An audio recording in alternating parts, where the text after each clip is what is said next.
Marcus Thompson stood in the rain outside his former apartment building, watching the security guards throw the last of his belongings onto the wet pavement. 3 months of unpaid rent had finally caught up with him. The factory closure 6 months ago had started his downward spiral, and now here he was, 35 years old and homeless in the sprawling metropolis of New Angeles. The cardboard box containing his few possessions was already soaking through. Marcus grabbed it quickly, shoving his clothes and personal items into a torn backpack he'd found in the dumpster last week. The rain pelted harder, and he ducked under the nearest overpass, joining the dozens of other forgotten souls who called this concrete shelter home. That first night was the hardest. Marcus found a relatively dry corner and tried to make himself comfortable on the cold ground.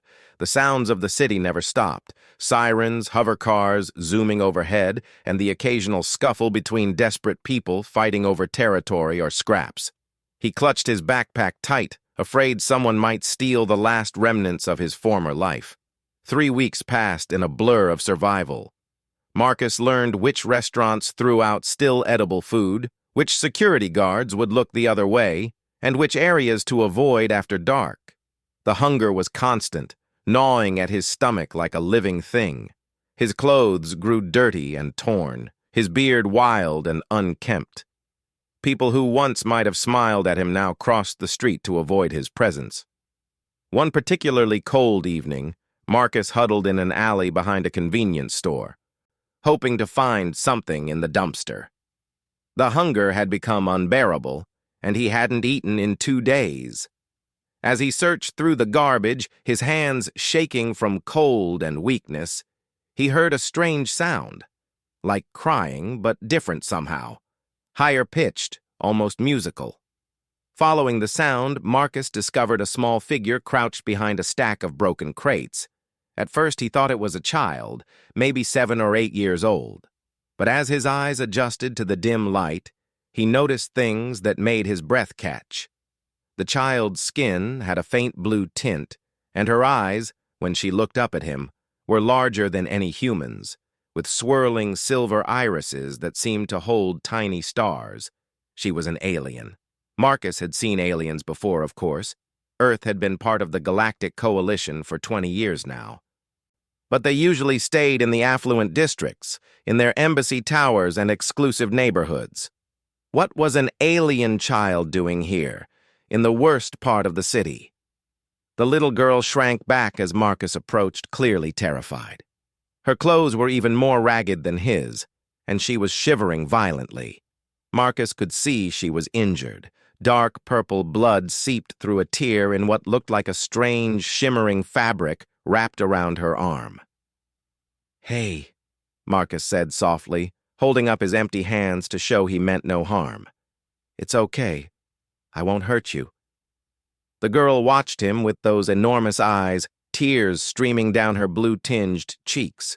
She said something in a language Marcus didn't understand, melodic sounds that rose and fell like a song. Then, to his surprise, she switched to broken English. "Please. No tell authorities," she whispered. "They take Lyra back. They hurt Lyra again." Marcus felt something stir in his chest. A protective instinct he thought had died along with his former life. This child, whatever her species, was alone and afraid, just like him. But unlike him, she was truly vulnerable. A homeless human adult might survive on the streets, but a young alien child, she wouldn't last a week. "I won't tell anyone," Marcus promised. He slowly removed his jacket, his only protection against the cold, and held it out to her. "Here. You need this more than me." Lyra, that must be her name, hesitated for a long moment before accepting the jacket. It swallowed her small frame, but she pulled it tight around herself gratefully. As she did, Marcus got a better look at her injury. The wound looked infected, the skin around it swollen and discolored. "You're hurt," he said. "That needs medical attention." "No doctors," Lyra said urgently. "They report to embassy. Embassy send Lyra back to bad place." Fresh tears spilled from her star-filled eyes. "Lyra rather die here than go back." Marcus didn't know what to do. He had no money for medicine, no connections to help this child. He could barely keep himself alive. But looking at her trembling form, he knew he couldn't just walk away. His own problems suddenly seemed less important than protecting this frightened little being. "Okay, no doctors," he agreed. "But we need to clean that wound. Come on, I know a place." Marcus led Lyra to an abandoned warehouse he'd discovered a few days earlier. It wasn't much, but it was dry and relatively warm. He'd stashed a few supplies there, some old blankets he'd found, a few bottles of water, and a first aid kit he'd lifted from a delivery truck. It wasn't stealing, he told himself. It was survival. Using the last of his clean water, Marcus carefully cleaned Lyra's wound. She winced but didn't cry out, watching him with those unsettling, beautiful eyes. As he worked, she began to speak, her English improving as she calmed down. "Lyra's people called Zenathi," she explained, "come from Far Star. Parents brought Lyra here as baby, but parents died in accident last year. Embassy take Lyra to orphanage for alien children." She shuddered at the memory. "Orphanage very bad place. They do experiments. Say they studying Zenathi biology for science, but really they hurting children, selling information to bad people. Lyra escaped 2 weeks ago. Living in streets since then." Marcus felt anger burning in his chest. He'd heard rumors about the darker side of alien-human relations, about exploitation and illegal research. But to experiment on orphaned children? It was monstrous. "You're safe now," he told her, though he wasn't sure how he could keep that promise. "I'll protect you." Lyra looked at him with something like wonder. "Human help, Lyra? Even though human have nothing?" "Sometimes having nothing makes it easier to share," Marcus said with a bitter smile. "We look out for each other out here." That night, as Lyra slept curled up in his jacket and the blankets, Marcus kept watch. He thought about his life before, the job, the apartment, the comfortable existence he'd taken for granted. He'd lost all of that, but sitting here protecting this alien child, he felt more purpose than he had in years. The next few days fell into a routine. Marcus would scavenge for food while Lyra stayed hidden in the warehouse. He taught her which dumpsters had the best pickings, which security cameras to avoid, how to blend into the shadows. In return, Lyra shared stories of her home world, a place of floating cities and singing crystals, where her people communicated through a combination of sound and color that humans could barely perceive. "Zenathi have ability," she told him one evening as they shared a meal of discarded sandwiches. "Can sense emotions, intentions, know when someone good or bad." Lyra knew Marcus' good person right away. "I'm not good," Marcus protested. "I'm just another homeless bum who can't even take care of himself." Lyra shook her head firmly. "Marcus wrong. Marcus give only jacket to strange child, share food when have so little, protect Lyra even though dangerous, this very good, this very human." Her words stuck with Marcus. He'd been so focused on what he'd lost that he'd forgotten what remained, his humanity, his capacity for kindness, even in the darkest circumstances. As Lyra's wound slowly healed, she began to show him more about her abilities. The Zenathi could indeed sense emotions, but it went deeper than that. They could project feelings too, sharing their emotional state with others. When Lyra was happy, Marcus felt a warmth spreading through his chest. When she was scared, he experienced her fear as a cold knot in his stomach. "This why bad people want Zenathi children," Lyra explained. "Want to use ability for control, for manipulation. But ability not meant for that. Meant for understanding, for connection." One night, as rain drummed on the warehouse roof, Lyra grew very quiet. Marcus could feel waves of sadness emanating from her. "What's wrong?" he asked. "Lyra miss home," she whispered. "Not just planet. Miss feeling of belonging somewhere, of being wanted." She looked up at him with those star-filled eyes. "Does Marcus miss home too?" Marcus thought about his old apartment, his former life. I used to. But you know what? Home isn't just a place. It's wherever you feel safe, wherever someone cares about you. Right now, this warehouse is home because we're here together. Lyra smiled, the first real smile he'd seen from her. The warmth that spread through the emotional connection was like sunshine breaking through storm clouds. Their peaceful routine couldn't last. 3 weeks after finding Lyra, Marcus noticed increased police activity in their area. Hover cars patrol more frequently, and he spotted several figures in the distinctive gray uniforms of embassy security. They were looking for Lyra. Marcus knew they needed to move, but where could they go? The city was vast, but embassy resources were greater. They had scanners that could detect alien biosignatures, databases that tracked every legal resident. How could one homeless man protect a child from such power? That night, as they prepared to abandon the warehouse, Lyra took Marcus's hand. Through their emotional connection, he felt her fear, but also something else: determination and, strangely, hope. Lyra want to show Marcus something, she said, something special, something that might help. She closed her large eyes and began to hum, a low, melodious sound that seemed to resonate in Marcus's bones. As she hummed, the air around them began to shimmer. Colors danced at the edge of Marcus's vision, beautiful and impossible. And then he heard it, or rather, felt it, not with his ears, but with something deeper. It was hope itself, given form and substance. Pure, undiluted hope flowing from this small alien child who had every reason to despair. It washed over Marcus like a warm tide, filling the empty spaces in his soul, rekindling fires he thought had long gone cold. "This is gift of Xanathi," Lyra whispered. "Not just feel emotions, can nurture them, help them grow. Lyra may be small, may be scared, but Lyra never lose hope." And now Lyra share hope with Marcus. Tears streamed down Marcus's face as he felt truly alive for the first time in months.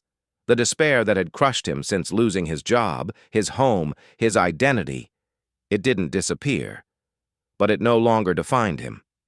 In its place grew something stronger, the will to fight, to protect, to hope for something better. "We're going to get through this," he said, and for the first time, he believed it. As they gathered their few possessions and prepared to flee into the night, Marcus realized that this strange, wonderful child had given him something more valuable than any home or job. She had reminded him of his humanity, of the capacity to care for others even when you have nothing. And in the brutal arithmetic of the streets, that might just be enough to keep them both alive. The abandoned subway tunnels stretched into darkness before them, the air thick with the smell of rust and decay. Marcus held Lyra's small hand as they navigated the debris-strewn tracks, their footsteps echoing in the vast emptiness. They'd been running for 3 days now, staying one step ahead of embassy security by moving through the forgotten arteries of the city.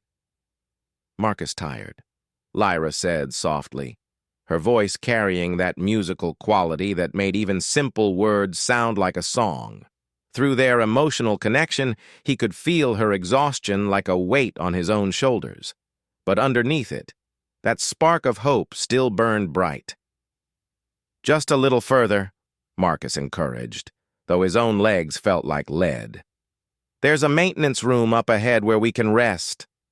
The maintenance room was dusty but dry, with old equipment providing hiding spots if needed. Marcus had discovered it years ago during his construction days, back when the city still maintained these old tunnels. Now they were abandoned, home only to the desperate and forgotten.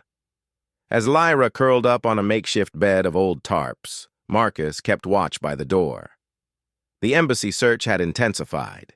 He'd seen the reward posters going up, a substantial sum for any information leading to the recovery of a young Xanathi female. They called her a ward of the state who needed proper care. Marcus knew better. Lyra's stories of the orphanage experiments had chilled him to the bone.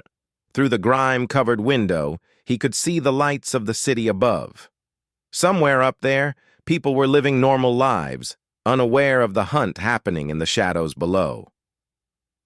Marcus wondered if he'd ever been that oblivious to the suffering around him. Probably. It was easy to ignore what you didn't want to see. Marcus? Lyra's voice pulled him from his thoughts. She was sitting up, her large eyes reflecting the dim emergency lighting. Lyra been thinking. Maybe Marcus should leave Lyra. Safer for Marcus. Not happening, Marcus said firmly. He moved to sit beside her, feeling the waves of guilt and fear emanating from the child. We stick together, remember? That's the deal. But Embassy not hunting Marcus. Only want Lyra. Marcus could go back to normal life. Marcus almost laughed at that. What normal life? I was homeless before I met you, remember? At least now I have a purpose. He gently squeezed her shoulder. Besides, you saved me as much as I'm trying to save you. That hope you shared? It changed everything. Lyra leaned against him, and Marcus felt a surge of warmth through their connection. Gratitude mixed with something that felt like family. They sat in comfortable silence for a while, listening to the distant rumble of trains on active tracks far above. Lyra want to tell Marcus more about Xanathi, she said eventually, about why Embassy really want Lyra back. Marcus listened as she explained. The Xanathi ability to share emotions wasn't just a curiosity to certain groups. In the wrong hands, it could be weaponized. Imagine soldiers who could project fear into enemy ranks, or negotiators who could artificially induce trust. The applications were endless and terrifying. But Xanathi children special, Lyra continued, abilities stronger, more pure. Adult Xanathi learn control, learn to limit. Children still connected to, how you say, the source, can do things even adult Xanathi cannot. Like what you did for me, Marcus said, understanding beginning to dawn. That wasn't just sharing hope. You actually created it. Lyra nodded solemnly. Very dangerous in wrong hands. Could make people feel things not real, control them. That why orphanage experiment on children. Trying to understand, to replicate.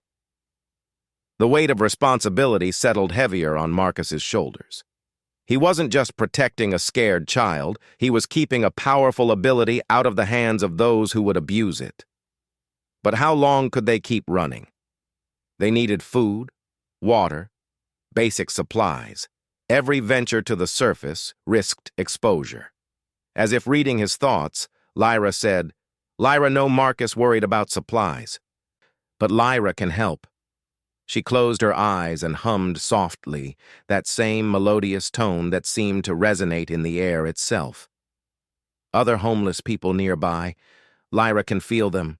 Some have food, some have fear, but also kindness. Maybe they help if we ask. It was a risk, but they were running out of options. Following Lyra's empathic guidance, they made their way deeper into the tunnel system. Soon they came upon a larger chamber where several dozen homeless individuals had created a makeshift community. Fires burned in metal drums, and the smell of cooking food made Marcus's stomach growl. The residents tensed as Marcus and Lyra approached. Street people were naturally suspicious of outsiders, especially those who might bring trouble. But then Lyra began to hum again, projecting not hope this time, but simple peace and goodwill. The effect was subtle but noticeable. Shoulders relaxed, hands moved away from concealed weapons. An elderly woman with sharp eyes and gray dreadlocks stepped forward. Marcus recognized her, Martha, one of the tunnel community's unofficial leaders. She'd been on the streets for over a decade, tough as nails, but fair. Marcus Thompson, she said, eyeing him critically. Haven't seen you in these parts for a while. And who's this little one? Don't look like any street kid I've seen. Marcus hesitated, but Lyra stepped forward. Lyra is friend of Marcus. We need help. Bad people hunting Lyra. Martha studied the alien child for a long moment. Then her expression softened. Embassy security's been crawling all over the tunnels for days. Looking for you, I'm guessing. She glanced at Marcus. You know what you've gotten yourself into? I know enough, Marcus replied. She's just a kid, Martha. They were hurting her, doing experiments. I couldn't just... I ain't judging, Martha interrupted. She turned to address the wider community. Folk, we got a situation. Embassy wants this child, but from what I'm hearing, it ain't for good reasons. Question is, what do we do about it? A heated discussion erupted. Some argued it was too dangerous to get involved. Others pointed out that they'd all been failed by the system at some point.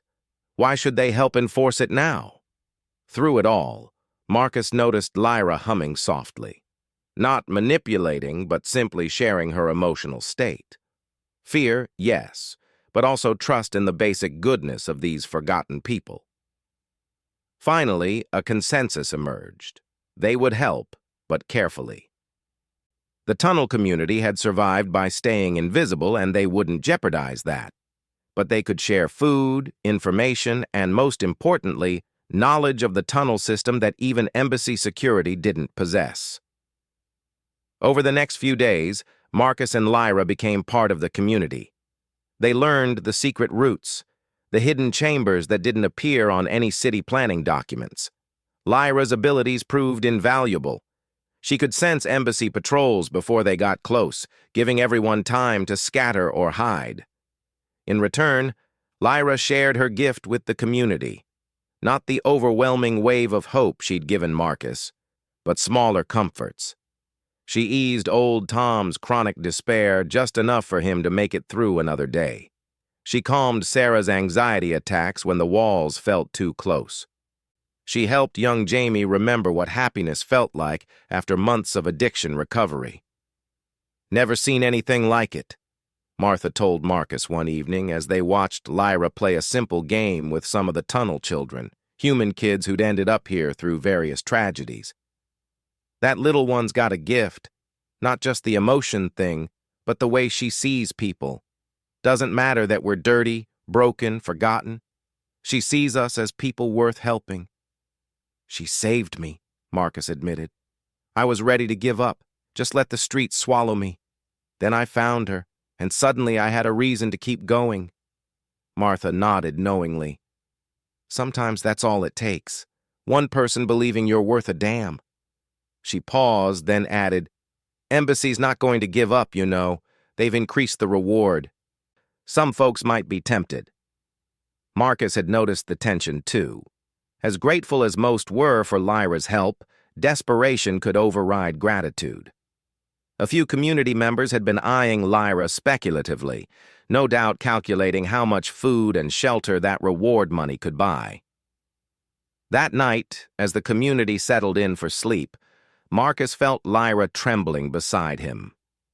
Through their connection, he sensed her picking up on the conflicting emotions around them, compassion warring with temptation, loyalty struggling against survival instinct. Some thinking about reward, Lyra whispered. Lyra understand. Money could help them much. They won't betray us, Marcus said with more confidence than he felt. Martha won't let them. But even as he spoke, he heard raised voices from across the chamber. A group of newer arrivals were arguing with Martha, gesturing animatedly. Marcus caught fragments. Set for life. Just one call. They're not even from here. The argument escalated quickly. One of the men, a rough-looking character named Davis, shoved past Martha and started toward Marcus and Lyra. Nothing personal, he called out. But that reward could get me off the streets. Get me clean, start over. You understand, right? Marcus stood, placing himself between Davis and Lyra.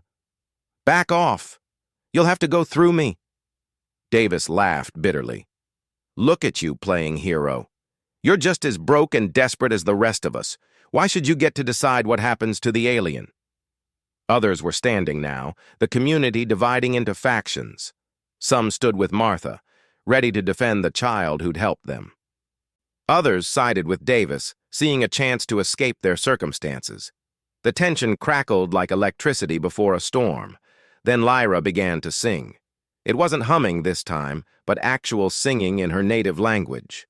The melody was hauntingly beautiful, unlike anything Marcus had ever heard. It seemed to come from multiple directions at once, harmonizing with itself in impossible ways. And with the song came a wave of emotion that made her previous projections seem like whispers.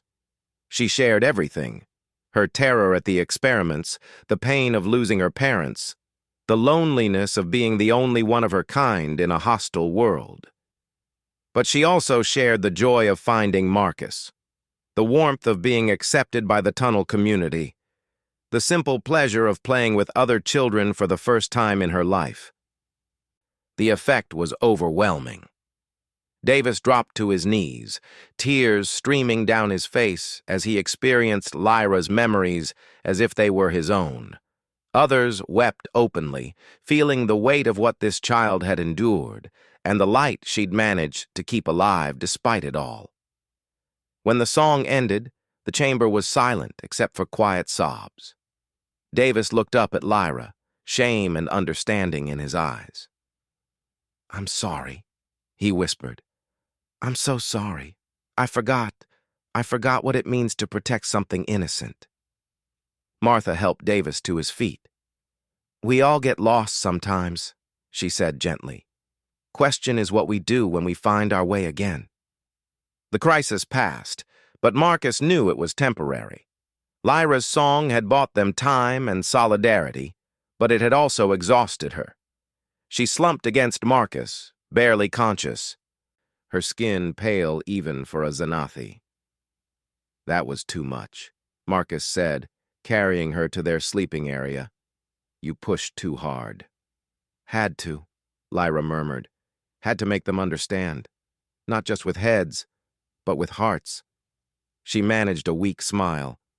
"Xanathi way. Share truth, share connection. Now they family too."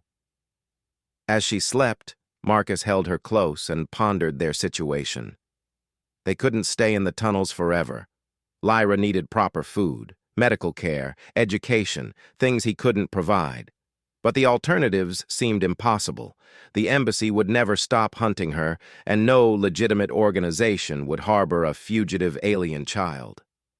Martha approached, sitting beside them with a groan that spoke of old bones and hard living.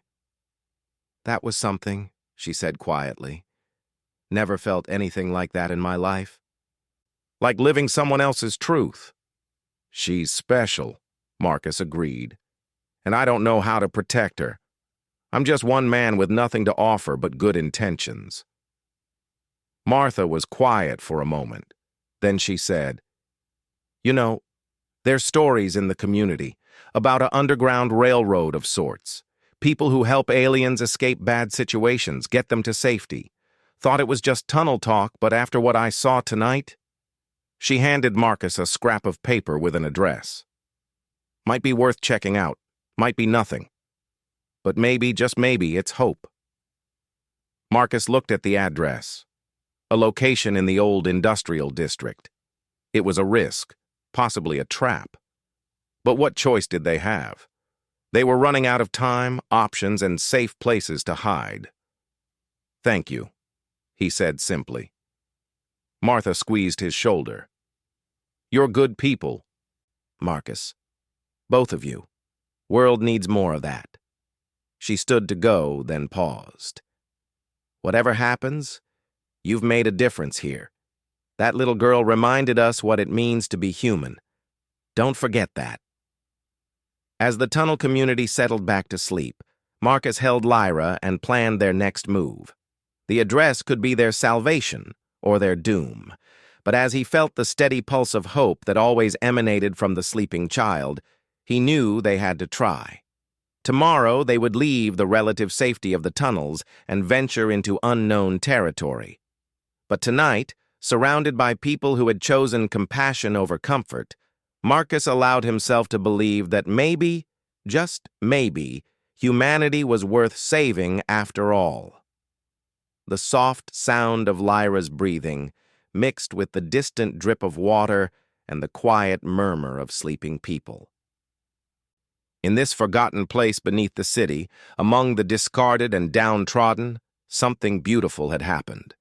A community had chosen to protect rather than profit, to embrace rather than betray. And at the center of it all, one small alien girl and one broken human man held tight to each other and to the hope that tomorrow could be better than today. In the grand scheme of the galaxy, they were insignificant. But in this moment, in this place, they were everything that mattered. The industrial district loomed before them like a graveyard of humanity's ambitions.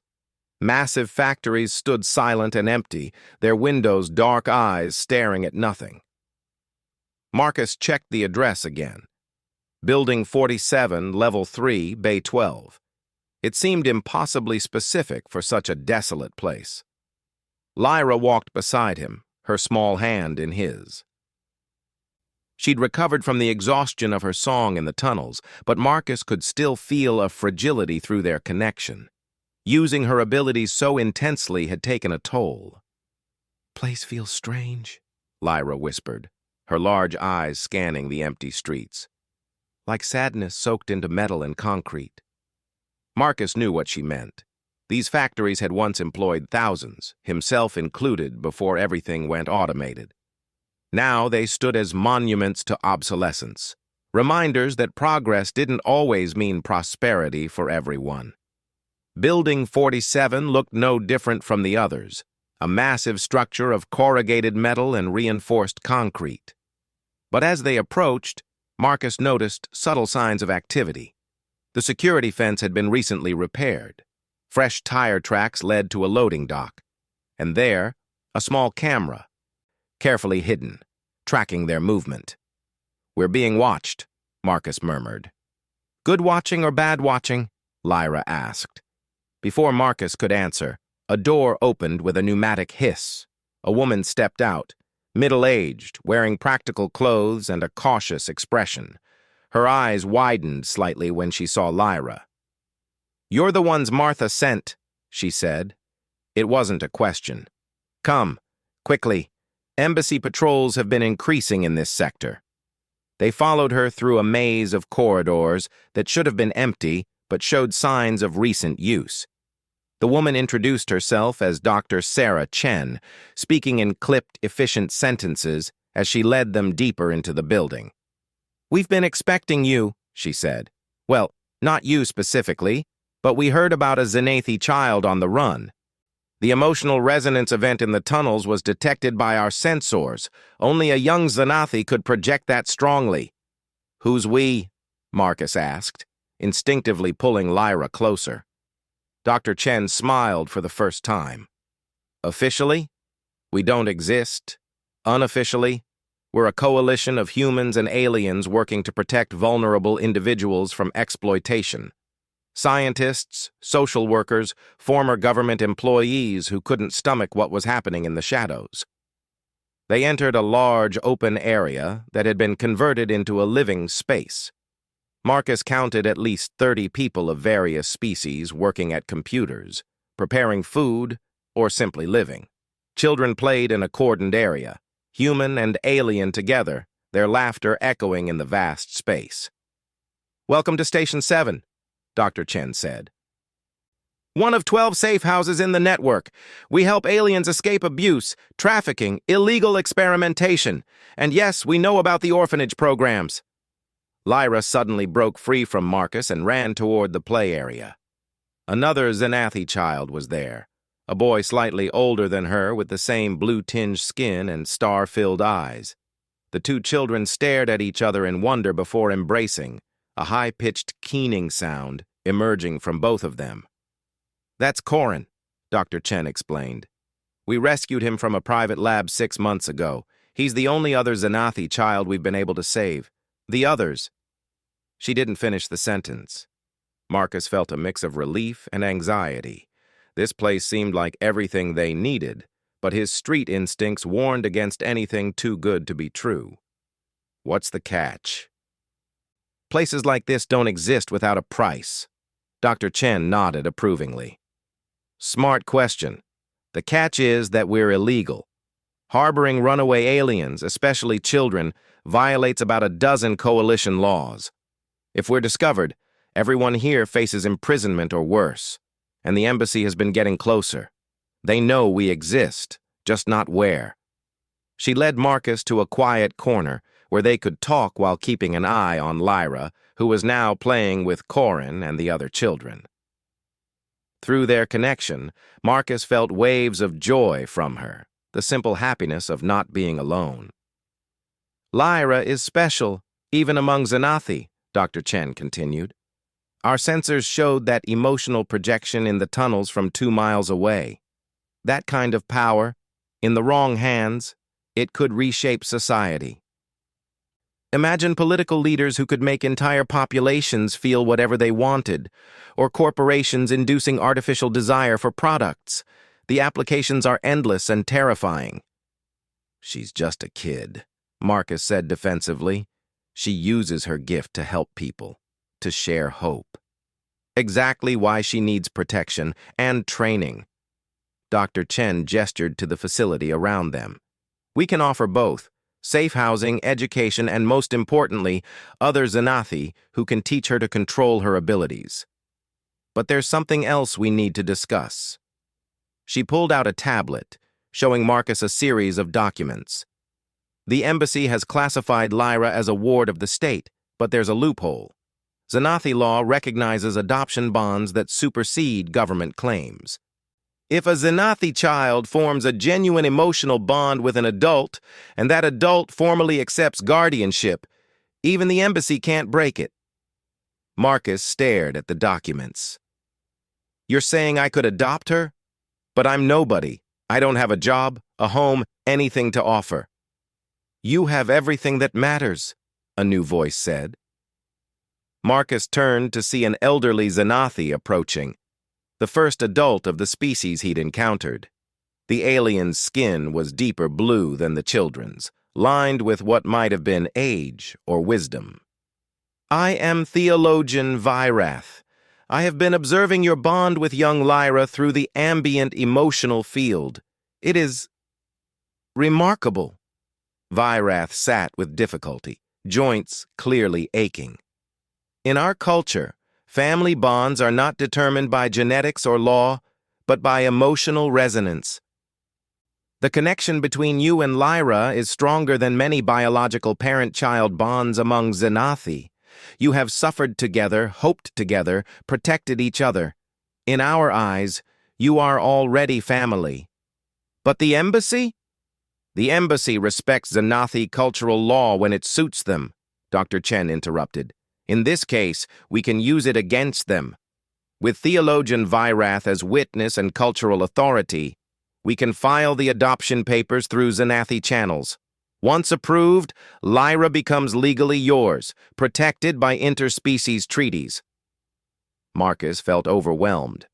A few weeks ago, he'd been alone, hopeless, ready to let the streets claim him. Now he was being offered the chance to be a father to an alien child whose gift could change the world. What about the experiments? He asked. The people who want to use her? That's where the network comes in, Dr. Chen explained. We don't just hide people, we work to expose and stop the exploitation. The orphanage Lyra escaped from? We've been gathering evidence for months. With her testimony and our data, we can bring it down. But it's dangerous work. As if to emphasize her point, alarms suddenly began blaring. Dr. Chen's face went pale as she checked her tablet. Embassy forces, they found us. Everyone to evacuation positions. The safe house erupted into controlled chaos. Adults grabbed children and essential supplies, heading for hidden exits. Marcus ran to Lyra, scooping her up as fear rippled through their connection. Bad people coming, Lyra whimpered. I won't let them take you, Marcus promised. He turned to Dr. Chen. Where do we go? Transport tunnel beneath the building. We have vehicles waiting.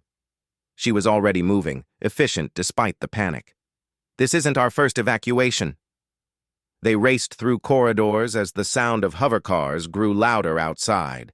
Other refugees streamed alongside them, families of mixed species, lone individuals, all united in their desperation to escape. Corin ran beside them, his own fear amplifying Lyra's. The tunnel entrance was hidden behind false walls that slid aside at Dr. Chen's touch. As they descended into darkness, explosions shook the building above. Embassy forces weren't being subtle. "Move! Move! Move!" someone shouted. The tunnel opened into an underground garage where several armored vehicles waited. Marcus climbed into one with Lyra, Dr. Chen, and several other families. As the vehicle lurched into motion, he heard the sound of pursuit above. Heavy footsteps shouted orders. "They're in the building," the driver reported, "but we'll be gone before they find the tunnel."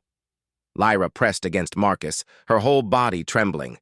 Through their bond, he felt not just her fear, but her guilt. "Lyra's fault," she whispered. "Everywhere Lyra goes, trouble follows. Maybe should let them take Lyra." "Never," Marcus said firmly. He held her close, projecting all the love and protectiveness he felt. "You're not trouble, Lyra. You're a gift, and families stick together." The word family seemed to resonate with her. She looked up at him with those impossible eyes, and for a moment, the fear receded. Marcus really won't be Lyra's family? More than anything, he realized it was true. This strange, wonderful child had given him purpose, hope, a reason to keep fighting. "If you'll have me." Instead of words, Lyra responded with emotion. The bond between them suddenly intensified, deepening into something Marcus had never experienced. It was like seeing colors that had no names, feeling emotions that human language couldn't capture. In that moment, he understood what theologian Vyrath had meant. They were already family in every way that mattered. The vehicles emerged into a different part of the city, dispersing in various directions to confuse pursuit. Their van headed for the spaceport district, where Dr. Chen explained they had another safe house. "We lost Station 7, but the network endures," she said. "They can destroy buildings, but not the connections between us. That's what they don't understand. Human and alien. We're stronger together." The new safe house was smaller, more temporary, but secure. As refugees settled in for what might be a long stay, theologian Vyrath approached Marcus with a formal-looking document covered in symbols that seemed to shift and change as he watched. "The adoption contract," Vyrath explained. "In Xanathi tradition, both parent and child must agree, not just with words but with emotional truth. Place your hand here, open your connection to Lyra, and let your true feelings flow into the document." Marcus did as instructed. The symbols on the page began to glow, responding to the emotional bond. Lyra placed her smaller hand beside his, and the glow intensified. When they lifted their hands, the document bore marks that looked like constellation maps. "It is done," Vyrath said solemnly. "By Xanathi law and custom, you are now parent and child. The embassy may rage, but they cannot break what has been truly bonded." Dr. Chen was already working on the legal side. "We'll file this through the Xanathi consulate immediately. With Vyrath's seal, they have to accept it. It won't stop the embassy from trying other tactics, but it gives us legal ground to stand on." That night, as Lyra slept curled against him in their assigned bunk, Marcus marveled at the turn his life had taken. He'd gone from homeless and hopeless to being a father, a protector, part of something larger than himself. The road ahead was uncertain and dangerous, but he no longer faced it alone. In the morning, Dr. Chen gathered everyone for an announcement. "I've been in contact with our allies in the government. The raid on Station 7 was a mistake. They moved without proper warrants based on illegally obtained information. We can use this. Public opinion is already turning against the orphanage programs. With Lyra's testimony and our evidence, we can expose the whole network." "But that would put Lyra in danger," Marcus protested. They'd want her to testify, be in public. Yes, Dr. Chen agreed, but hiding forever isn't living. The question is whether we fight back or just survive.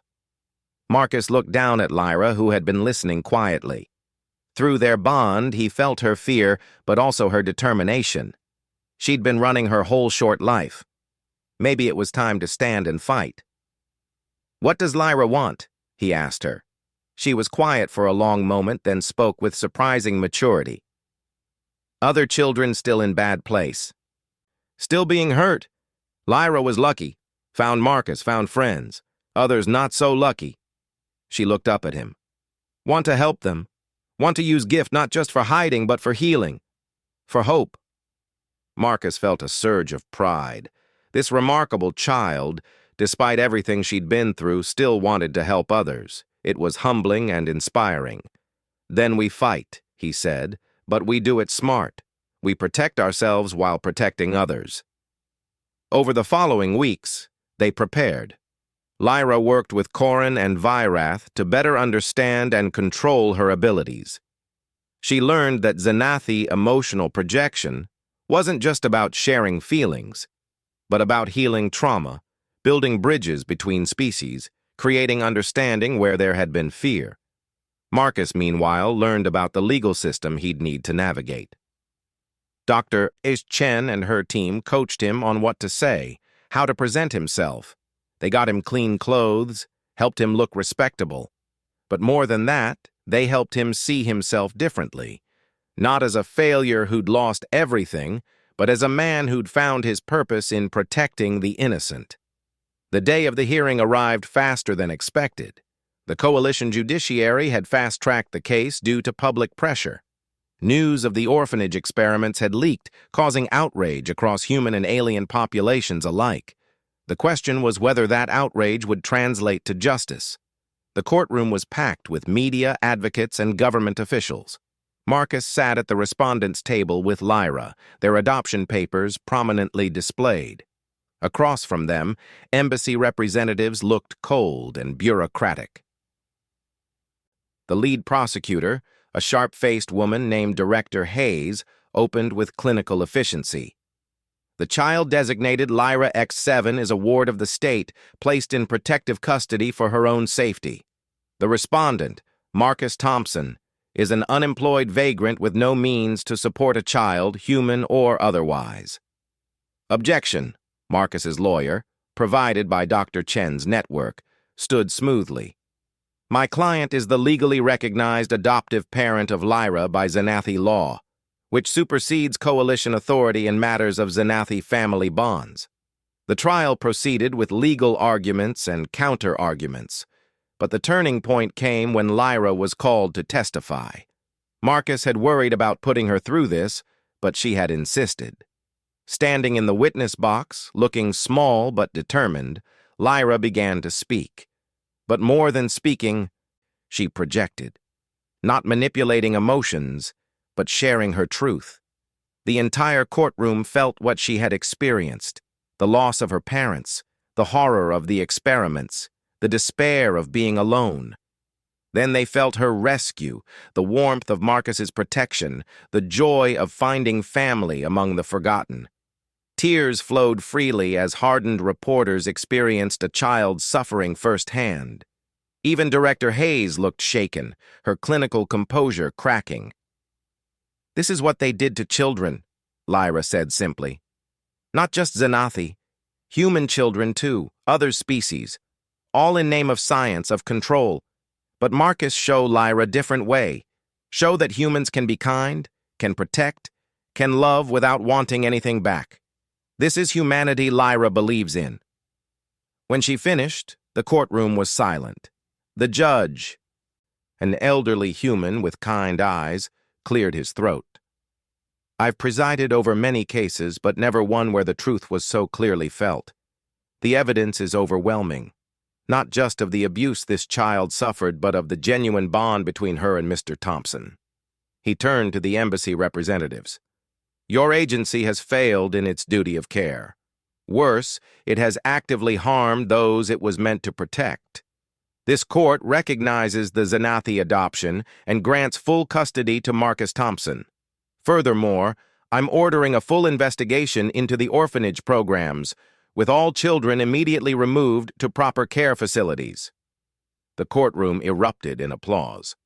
Marcus hugged Lyra tight, feeling their shared joy and relief through their bond. They had won, but more importantly, they had exposed the truth. In the weeks that followed, the investigation revealed a network of exploitation that shocked even cynical observers. Dozens of officials were arrested. The orphanages were shut down, their victims given real care for the first time. Lyra and Corin became symbols of survival and hope, their story inspiring changes in how alien refugees were treated. Dr. Chen's network came out of the shadows, becoming a legitimate organization for refugee protection. They offered Marcus a job, not charity, but recognition of his unique understanding of the streets and the forgotten. He accepted, knowing he could help others the way Martha and her tunnel community had helped him. A year later, Marcus stood in a small apartment. Nothing fancy, but clean, safe, and theirs. Lyra sat at the kitchen table doing homework, occasionally humming in that way that filled the room with contentment. Through their bond, he felt her happiness, her sense of belonging. "Marcus," she said, looking up from her studies. "Lyra been thinking? Want to be counselor when grow up. Use gift to help traumatized children, human and alien both. Help them find hope like Marcus helped Lyra." Marcus smiled, pride swelling in his chest. "That's a beautiful dream. You'll be amazing at it." She beamed at him, then returned to her work. As Marcus prepared dinner, real food, bought with money he'd earned, he reflected on the strange journey that had brought them here. He'd lost everything, been thrown onto the streets with nothing but despair. But in that darkness, he'd found a light he never expected. Lyra hadn't just given him hope. She'd shown him that humanity's greatest strength wasn't its technology or power, but its capacity for compassion. In choosing to protect a scared alien child, he'd discovered the best part of himself, and in the process, they'd changed a small corner of the galaxy for the better. That night, as they sat together watching the city lights through their window, Lyra leaned against him. "Marcus, thank you for everything." "Thank you," he replied, "for showing me that being human means more than I ever knew." Through their bond, words became unnecessary. They sat in comfortable silence, father and daughter, human and alien, family in every way that mattered. Outside, the city hummed with life. Millions of beings trying to survive, to find meaning, to connect. And in one small apartment, two souls who had saved each other shared the quiet contentment of being home. The stars, visible through the smog, seemed brighter somehow, as if reflecting the light that even the darkest circumstances couldn't extinguish. Hope, Lyra had taught him, wasn't just an emotion. It was a choice, a gift to be shared, a light to guide others home. And as long as there were those willing to protect the innocent and fight for the forgotten, humanity would continue to earn its place among the stars.